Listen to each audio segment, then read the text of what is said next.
రాష్ట్ర ప్రభుత్వం ప్రతి సోమవారం నిర్వహించే ప్రజా సమస్యల పరిష్కార వేదిక కార్యక్రమం నేపథ్యంలో తెనాలి మండల తహసీల్దార్ కార్యాలయంలో 4 అర్జీలు వచ్చాయి. వీటిని వెంటనే పరిశీలించి పరిష్కరించనున్నట్లు తహసీల్దార్ కెవి గోపాలకృష్ణ తెలిపారు. తెనాలి తహసీల్దార్ కార్యాలయంలో సోమవారం జరిగిన గ్రీవెన్స్ కార్యక్రమంలో 4 అర్జీలు వచ్చాయి.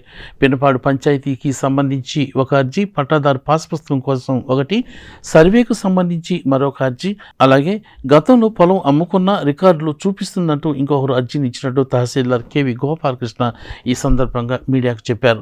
ప్రజలు ఇచ్చిన అర్జీలను పరిశీలించి వాటిని సంబంధిత అధికారులకు పంపించి పరిష్కరించనున్నట్లు తహసీల్దార్ కెవి గోపాలకృష్ణ తెలియజేశారు. ఈ సమావేశంలో పలువురు అధికారులు పాల్గొన్నారు. అందరికీ నమస్కారం.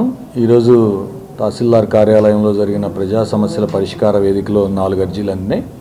అందులో ఒకటి పినపాడు పంచాయతీ రిలేటెడ్గా ఉంది, అట్లాగే ఒకటి పట్టదారు పాస్ పుస్తకం కావాలని, మరొకటి సర్వే రిలేటెడ్ విషయం, ఇంకో అంశంలో గతంలోనే వాళ్ళు పొలం అమ్ముకున్నప్పటికీ అది ఇంకా రికార్డులో చూపిస్తోందని. ఈ విధమైన 4 అర్జీలు అందినాయి. ఈ 4 అర్జీలు కూడా సంబంధిత విఆర్ఓలకి, సర్వేయర్లకి, అలాగే అదర్ డిపార్ట్మెంట్స్కి కూడా పంపించి నిర్ణీత కాల వ్యవధిలోపు దాన్ని పరిష్కరించే విధంగా కృషి చేస్తాం.